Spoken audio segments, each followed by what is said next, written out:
computer. Cool. All right. So today is Wednesday, March 25th. Thanks for coming to this is calculus class. Today we're going to be doing triple integrals using spherical coordinates. So we've done double integrals in Cartesian and polar. We've done triple integrals in Cartesian and cylindrical, and today we're going to do the final block in the puzzle. We're going to be doing triple integrals in spherical. So I got some announcements right here, but most of these announcements you can actually see are actually Canvas announcements that I made. So just note the new office hours. I've got a lot more office hours now, and hopefully y'all will use that as we approach this upcoming midterm. It's in 8 days from now. So that's hopefully for y'all. And then today what we're going to be doing is I'm just going to briefly remind you what the spherical coordinates are in the phi, the theta, and the rho. That should be quick, but we did do that like a month and a half ago, so it has been a while. We're going to compute the dv. This is the volume element. This is the, remember in cylindrical from Monday, this was r, dr, d theta, dz. We had that r coefficient that we have to remember. The dv is going to be quite more complex in spherical. That's kind of because, all the spherical coordinates are pretty cool. You got those two angular coordinates. That makes sort of these geometric numbers kind of wonky, but we'll see. And then of course, we'll just go right on to examples. Okay, so I'm going to flip the page, and I'm just going to remind you, this is recall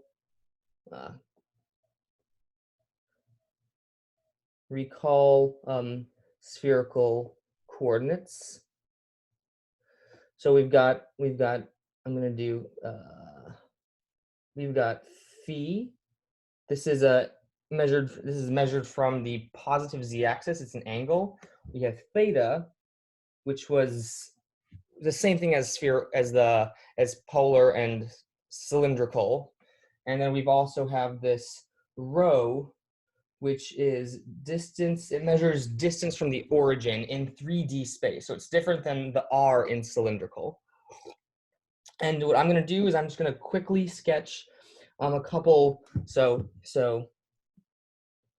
in 3D, I'm going to draw a couple different constant phi slices for you. So here might be a couple phi slices. I've got that.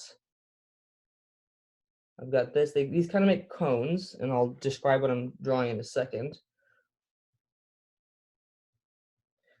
Okay, so what do we have? I've got this innermost cone. I'll label my axes. This is x, y, and of course this is positive z. Right here, this might be the phi equals pi sixths, because it's pretty small angle. It's a pointy cone because that angle is pretty small measured from the top. Now this one down here, maybe I'll make it a little bit thicker. I'll do this. Now this one down here, this one, well, that kind of looks like, I don't know, that might be phi equals pi thirds, a bit bigger. And then down here, what we have, this is, nope,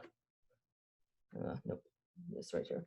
Now this is going to be something bigger than pi halves.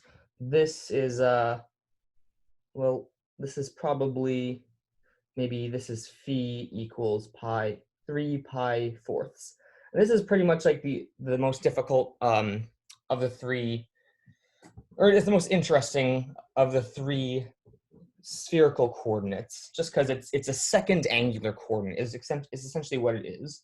Okay, so that's refreshing you on the phi. I'll do the same thing for the theta and the rho. So I'll do a similar picture down here. I'm going to do some constant theta slices. And I'm going to do that in green to be consistent. Okay, so what do we have? I'll do maybe this one right here. Okay, so this might be, this is maybe theta equals maybe pi fourths. And I can really see now why is it pi fourths is because I'm going to kind of show you how it's intersecting the xy plane. I'm really seeing it's kind of making a pi fourths, you know, right here. That's kind of where I'm getting pi fourths from. And well, I'll draw what exactly pi might look like. It's kind of this half plane opening directly out here. So this might be theta equals pi. And let's see, the last one I was going to do is negative pi fourths. So here's negative pi fourths. It kind of comes down like this. Okay. This is my theta equals. Okay. This is theta equals pi. Okay, I can write it either two ways. I like writing negative pi fourths. You can also do, this is the same thing as 7 pi fourths, really. It kind of depends on which way you like to open your angle, but I tend to use this more often. Okay, and then, well, I guess the row is the last one to do, and I'll put the row in this box up here. And this is pretty easy, I won't do too many of these. So here are some constant row slices. Constant row slices are really just spheres. So it's maybe here's row equals 1, and maybe this is row equals 3.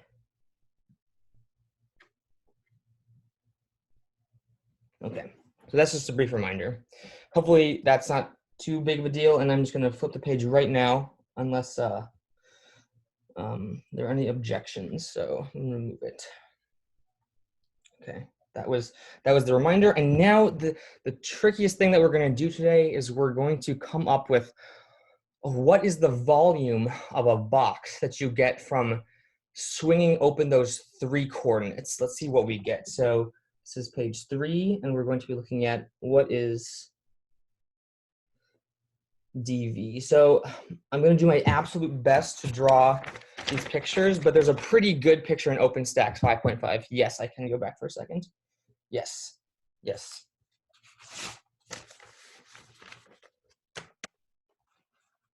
Okay, cool. All right.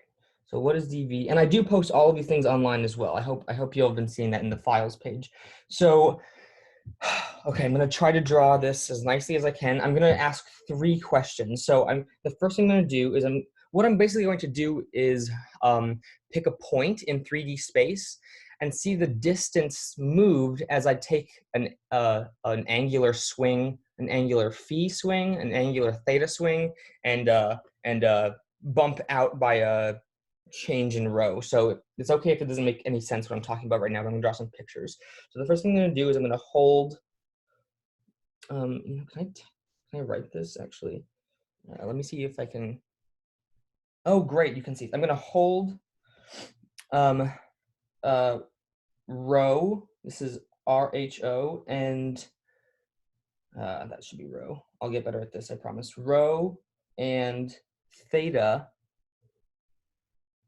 constant. And I'm going to move phi by, I'm going to say delta. I can write that in terms. Okay, so I'm going to move theta by, move phi by delta phi. I want to see the distance traveled, so I'll draw what I'm talking about. So I'm going to draw it like this to actually mimic the pictures that are in OpenStax, but I'm going to pick some point. So this is some point out here. I'm going to call it Q. I'm calling it Q because I don't want it to, a P and a rho look way too similar. So here's my Q, and if I keep my rho and my theta constant, that keeps me on the same sphere and the same half plane. So what I'll really do, and what color did I use for rho? For phi, I used blue. So what I'm going to do is I'm going to take a step down, and this is kind of the path that I'll move. I'm going to ask how much distance I've moved. And to see how much distance that is, I'm actually going to put that in an entire hemisphere.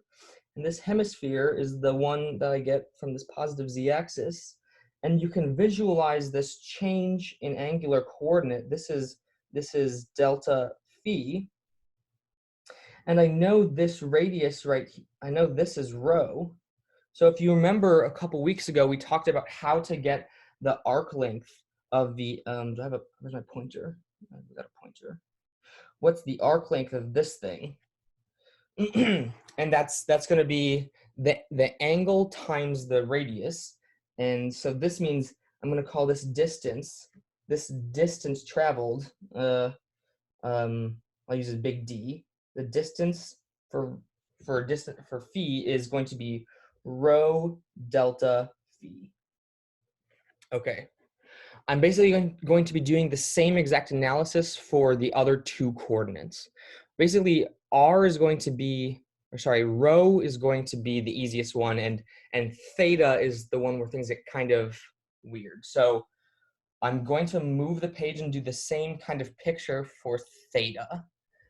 Okay, and I'm going to check to see if anybody needs me to go back, but that's what I've got going on. So, all right, so now I'm going to do the same thing. I'm going to, where's my text? I'm going to hold rho and phi constant, and I'll change my my theta coordinate by delta theta. I'm going to draw the same picture. Here we go. We've got an x and a y and a z. Here's my z.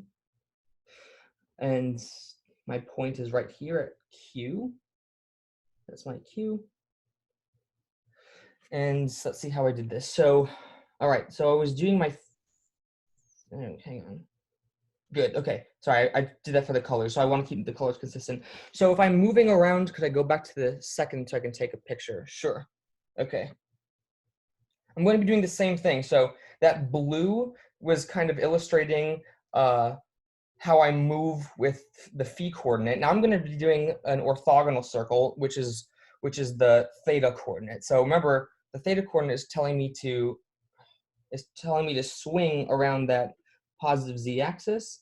So what I'm going to be doing is I'm going to see a circle up here, and the path that I make starts at Q and will go out to here. And I want to, basically the idea is I want to find this distance of that green segment that I've drawn. Okay, to do that, I'm going to do the same principle. It's going to be, so I'm going to show you where that, here is delta theta. That's how my angle swung out. And to know what this length is, I need to figure out this radius right here, because I know it's just going to be that radius. It's going to be that r times my angular change.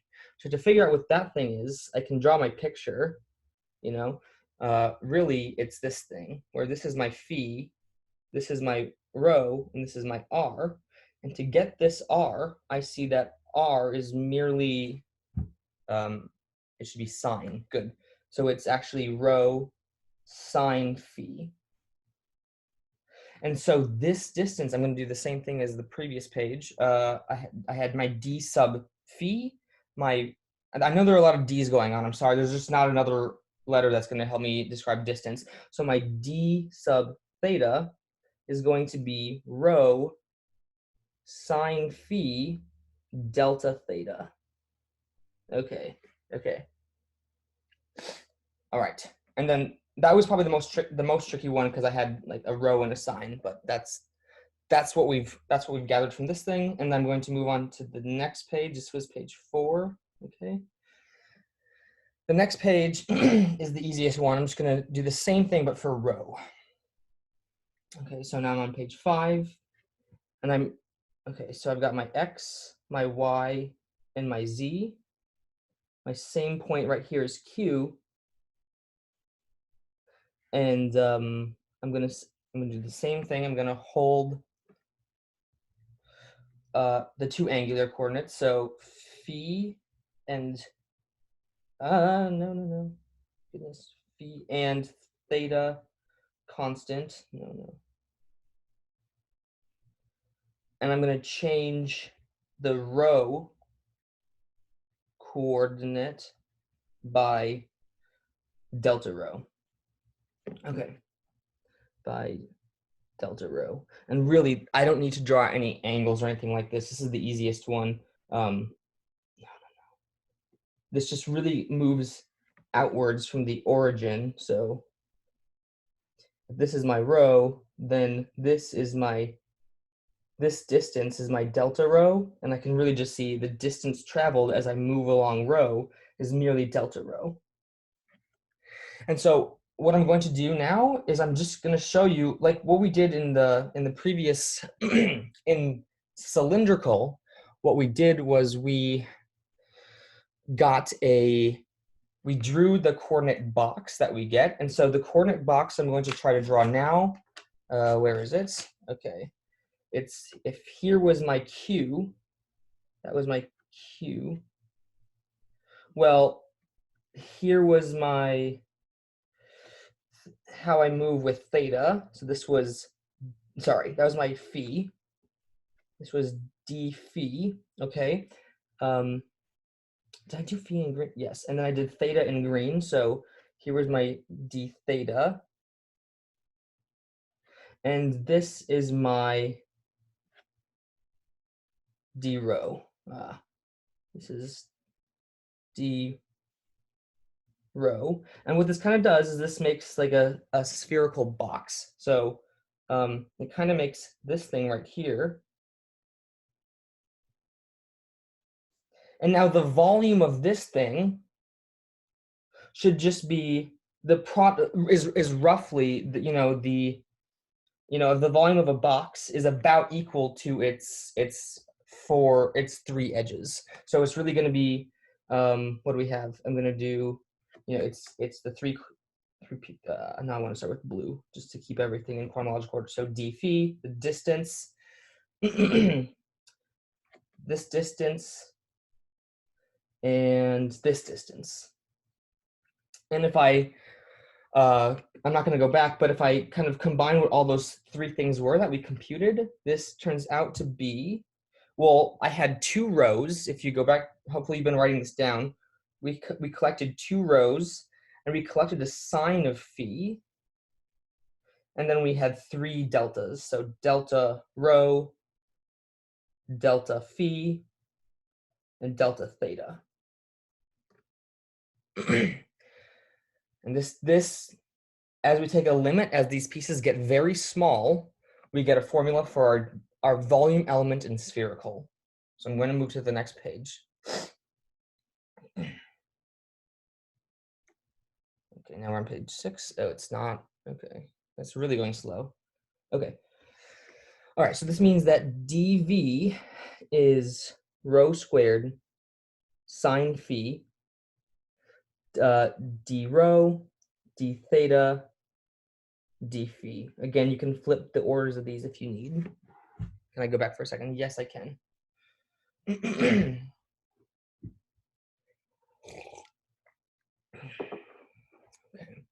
And I'm going to be totally honest, you're not ever going to really need to rederive all this stuff. The most important thing is you're just going to need to, you are going to need to memorize this. Basically, the idea is either memorize this formula or be able to rederive it on your own.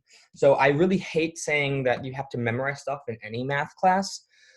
This is one of those few things that, I had this memorized too. I actually, when I went back last night and came up with these notes, it took me a second to figure out, to remember the three pieces and how to like describe it most succinctly. But that's the volume element. This is vol element in spherical.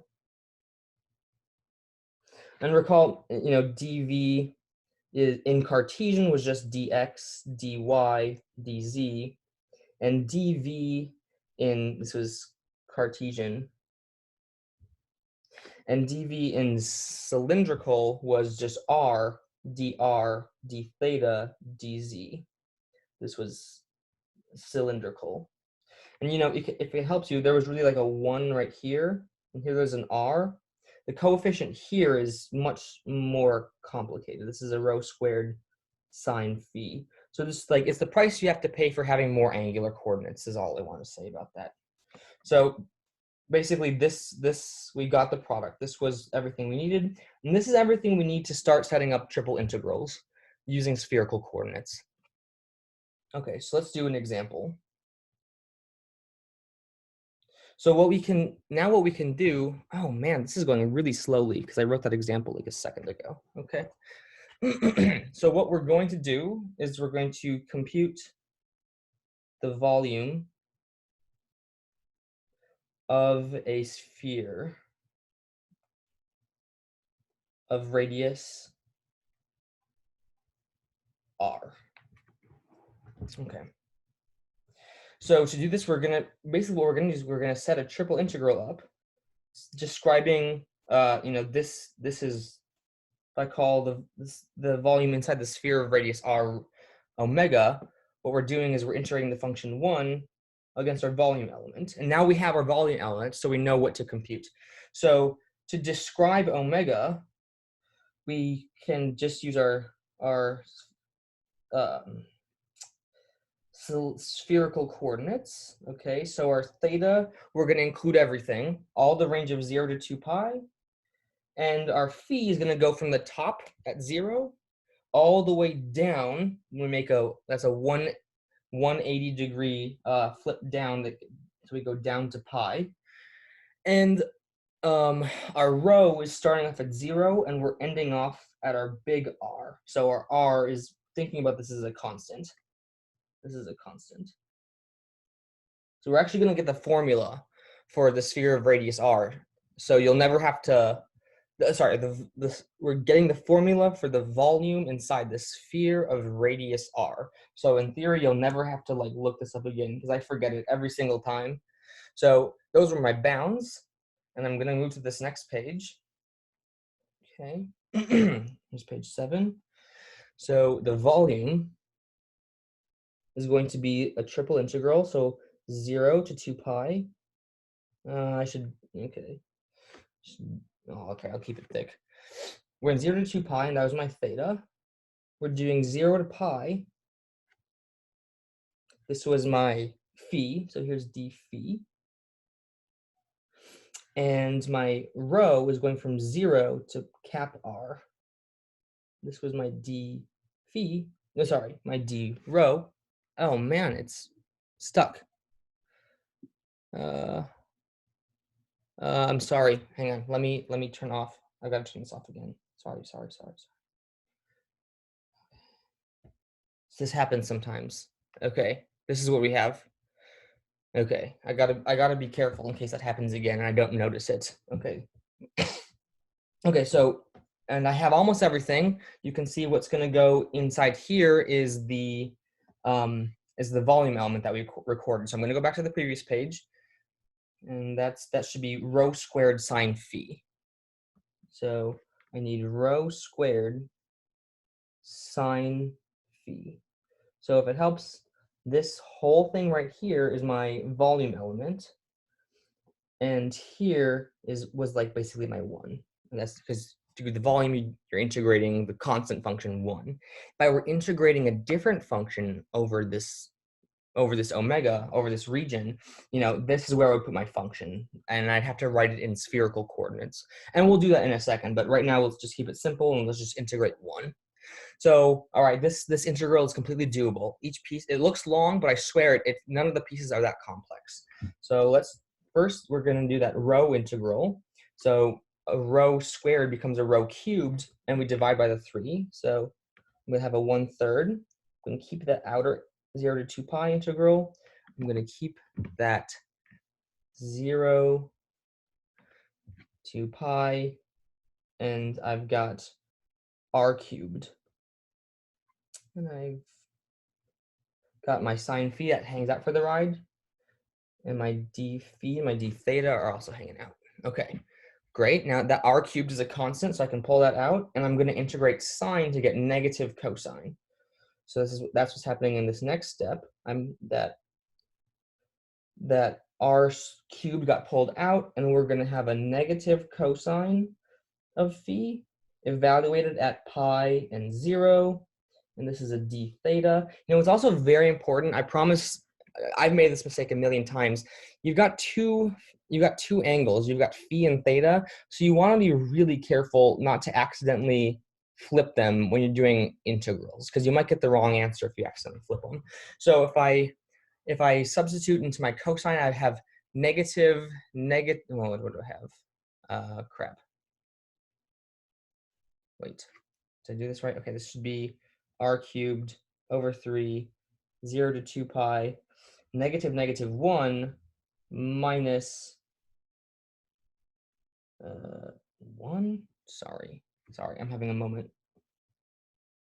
I'm going to have negative negative 1 minus negative 1. Okay. Okay.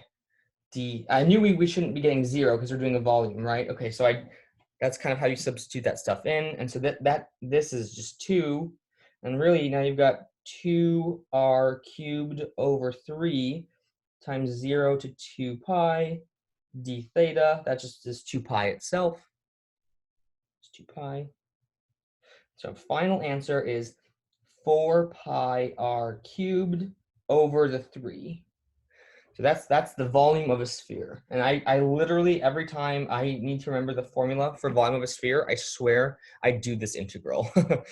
But that's just me. I'm just a math person, so I guess that's my own fault. But if you ever wondered why that, like where that 3 comes from in the denominator, really it comes from, the reverse power rule when you integrate this rho squared. So that's kind of where that comes from. If you've ever wondered where the heck that 3 comes from. Okay. So that's that. I'm going to move on to this next page. Unless there are any reservations. I'm just going to do more examples, more integrals. Okay. We're on page 8. No, I want to do that in black. Okay.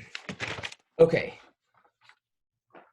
So this next problem will be an integral given to us in Cartesian, and the question says to convert into spherical coordinates. So example,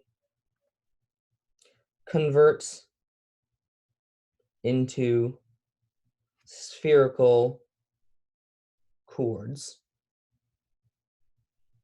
Okay. Oh, okay. I'm sorry it lags. I wonder, maybe I'll try later to actually hook up the laptop to the iPad, and maybe we'll see if it lags a little bit less. Okay, so sorry about that. So I got to give you an integral in Cartesian. We're going to have a triple integral. We're going to be integrating x, y, z. That's my f. So here's f. And then I've got dz. Oh, I should have given myself more room. You know what? I can actually do this. Watch this. This is super cool. Can do that. Haha. And I can, nope. And I can do this, because the bounds are pretty long. Okay. And then we'll do this. And we've got dz, dx, and dy. So this is telling me the y is going to go from -1 to 1. I'm just reading off the problem. That's where I'm getting this from. And then the x's supposedly go from 0 to √1 minus y squared.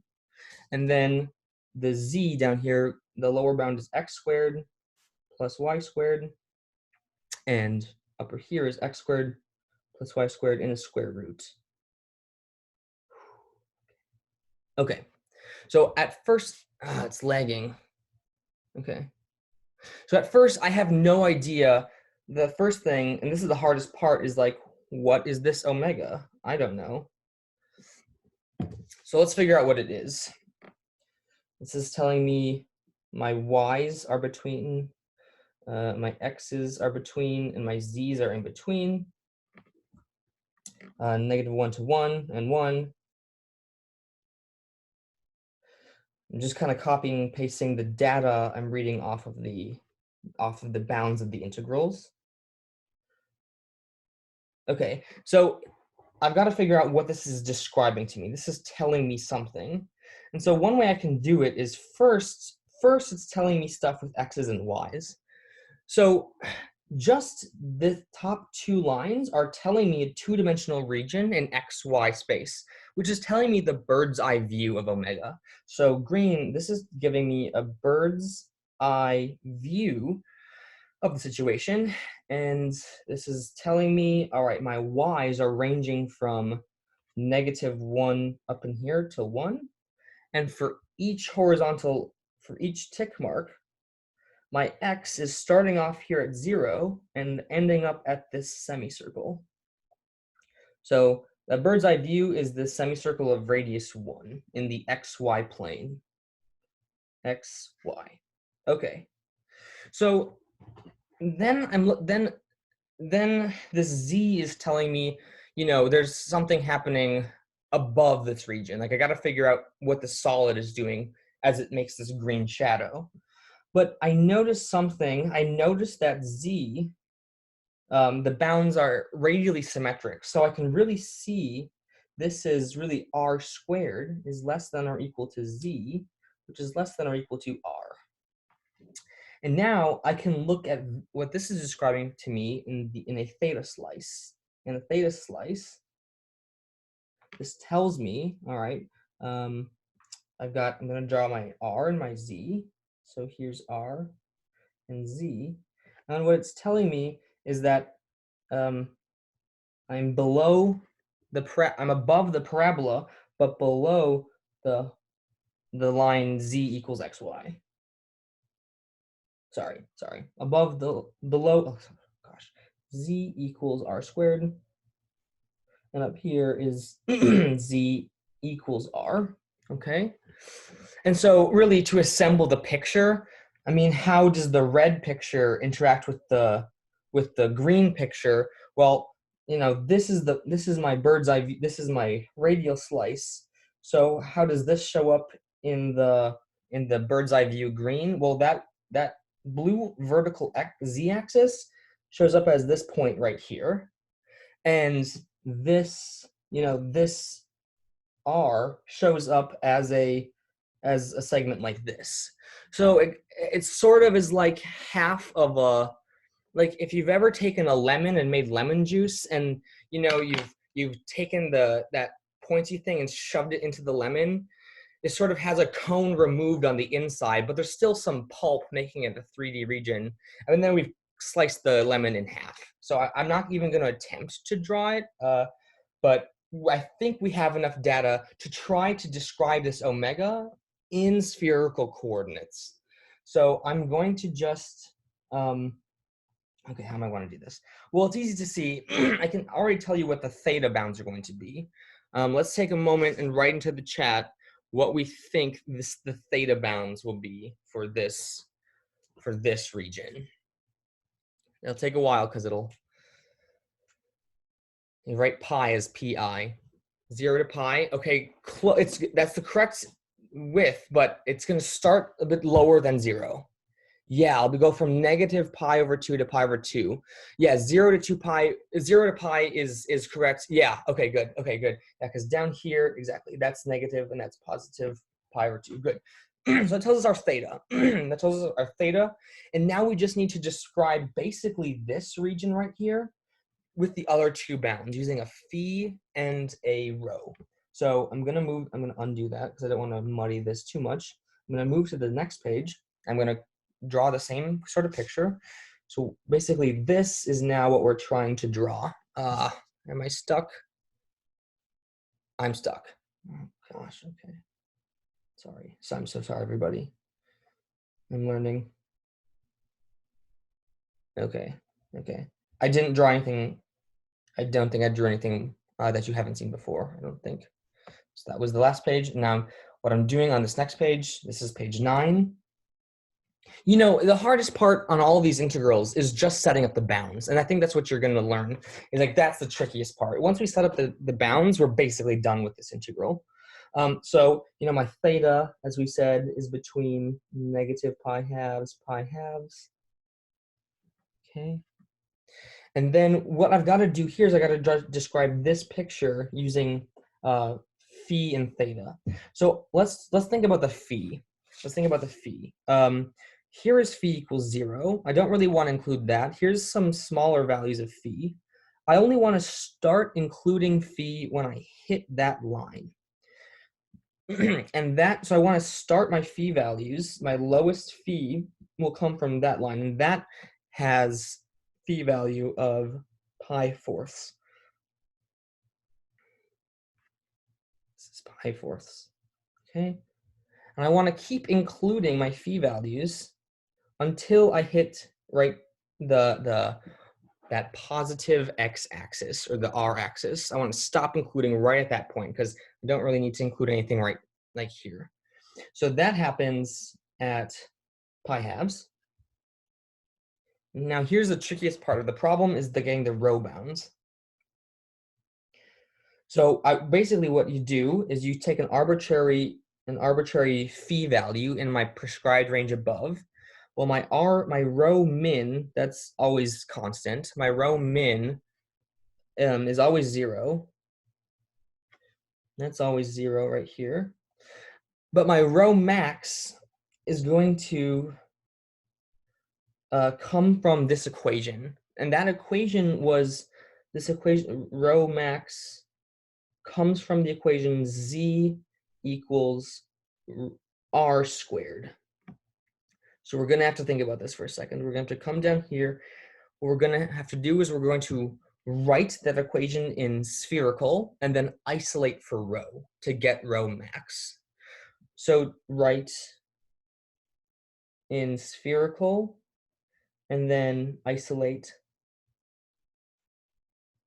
for row.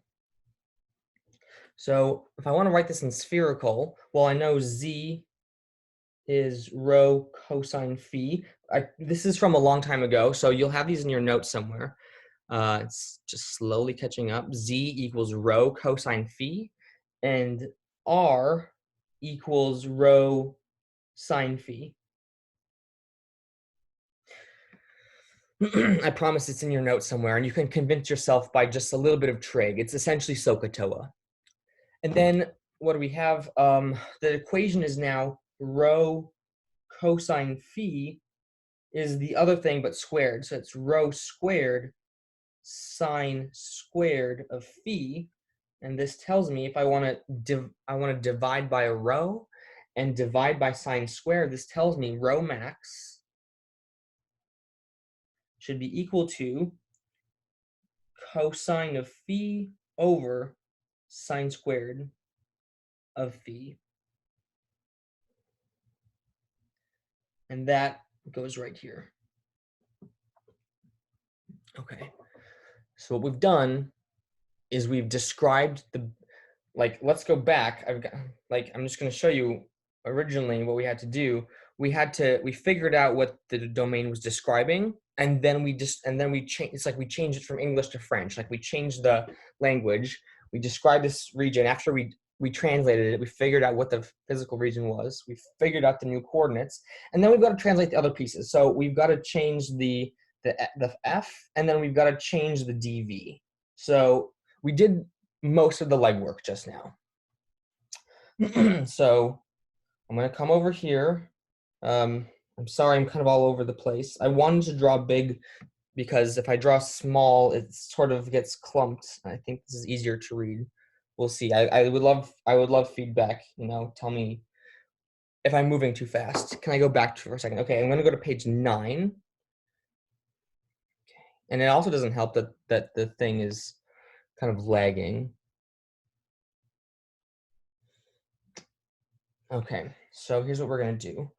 I've got to write, the next step is, our f of x, y, z was just x times y times z.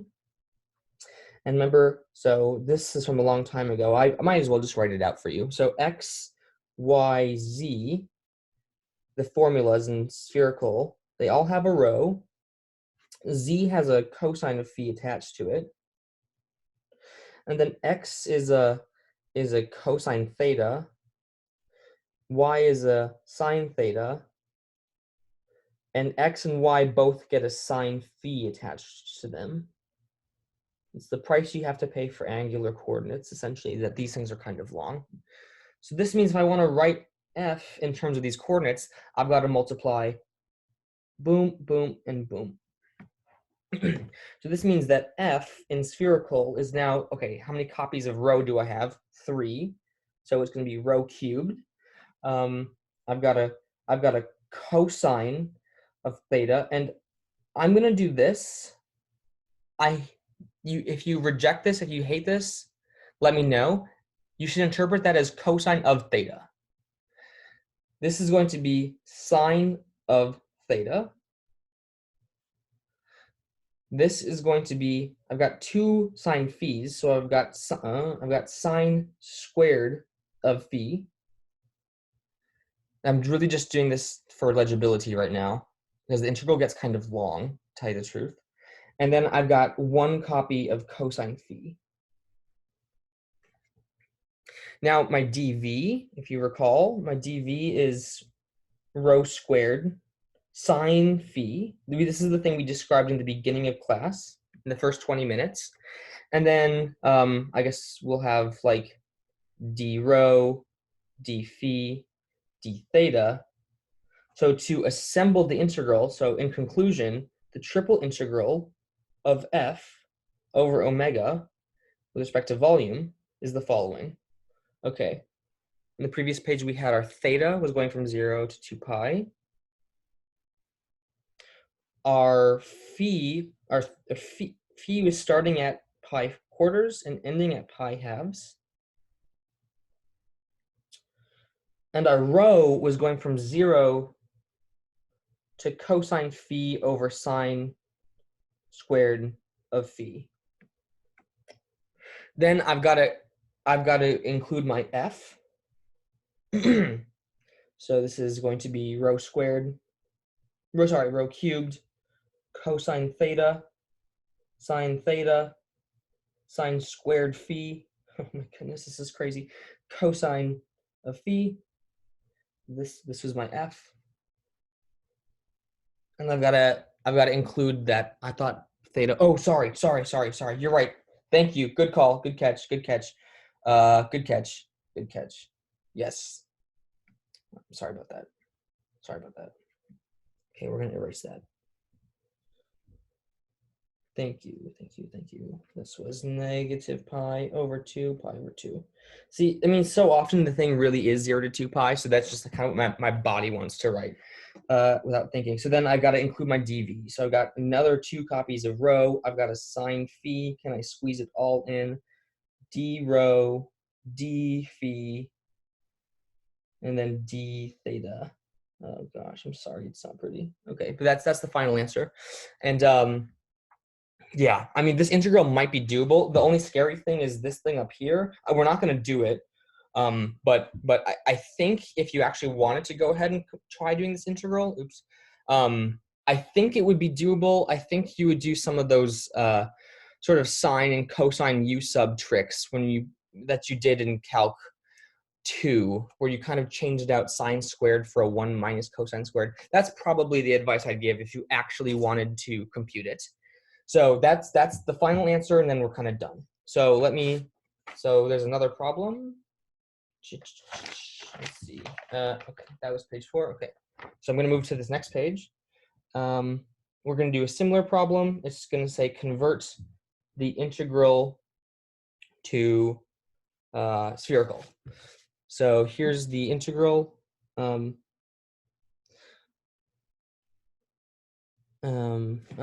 my goodness. Oh wait. I'm sorry. Yes, here we go. I should have written this. I'm gonna before we do that. Would we just expect to evaluate a similar integral exam or just set it up? You'll only be given integrals. I mean, we shouldn't ever give you an integral where you need to use like a difficult trig sub or some crazy thing that you learned in 102. So there are many questions that say just set up this integral, and if you get something that's impossible, that's fine. You know, you'll in real life you just plug it into the computer after you set it up. Or sometimes if we know that the integral will turn out to be relatively doable, like that first one we did, then you might be expected to compute it. So a good thing to realize is that if you set up an integral and the question says to actually compute the thing, and you've made something that like really looks hard to do, think, maybe this would be a better integral to do if I change the coordinate system, or maybe if I change the order of integration. That might be a good heads up. You know what I mean? Yeah, okay, that's what I'm gonna say there. I was gonna say that the takeaways, well, I was gonna write the takeaways down, but no, I think I only got 5 minutes, so I'm gonna do another example. So I'm going to do the same thing. So convert to spherical. I'll write it like this. So the f of x, y, z is going to be x squared plus y squared plus z squared. Okay.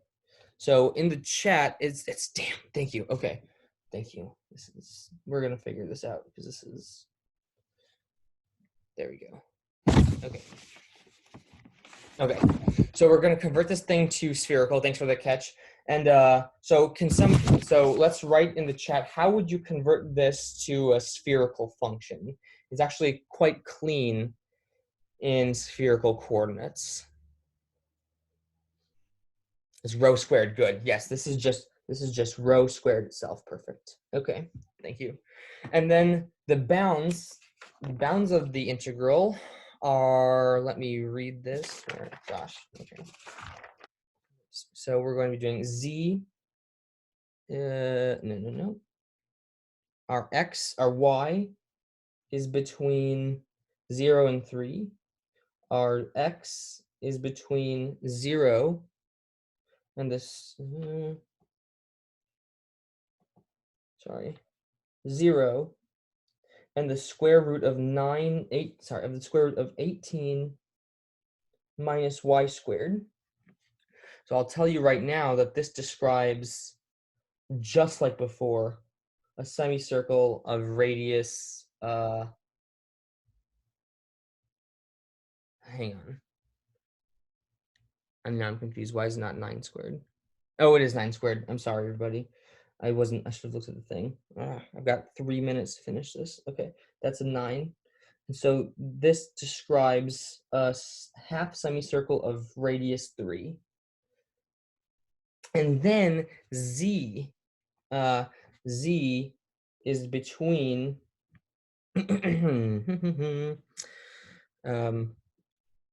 root x squared plus y squared and root 18 minus x squared minus y squared. I'm just going to kind of go, we've only got 2 minutes, so I'm just going to quickly describe what this does. You can check this on your own. So just like before, now this describes in the RZ plane, well, the lower bound is this thing right here.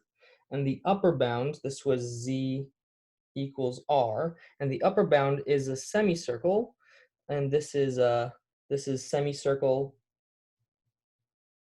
of radius root 18. And then the numbers are like y, with the y bound shouldn't be a quarter circle. Oh, thank you. Good catch. Keeping me on my toes today. I really appreciate it. Good. I was just too happy-go-lucky with the previous. Okay, so Bradley caught that. Thanks, Bradley. Okay, that's really what the domain is on the bottom. But this doesn't change the stuff on the top. And so the 18 and the 3 are cooked up, so that we only have to go out here till 3. And so all I'm really going to do, the hardest part is to compute the spherical bounds. And I'll just write it for y'all really quick. So the theta should go from 0 to pi halves. If I'm looking at this picture, I'm starting off my phis at 0 and I'm finishing up at pi fourths. 0 and pi fourth. And then the rho is really nice because it's just a semicircle. And so that's constant distance from the center, and that's 0 to root 18. So you could go ahead and you could cook up the whole integral. We have basically all the pieces that we want. So that'll finish class today, and I'm going to stop the recording, and then you can turn on your mics in a second. I'll tell you when. I'm going to stop recording.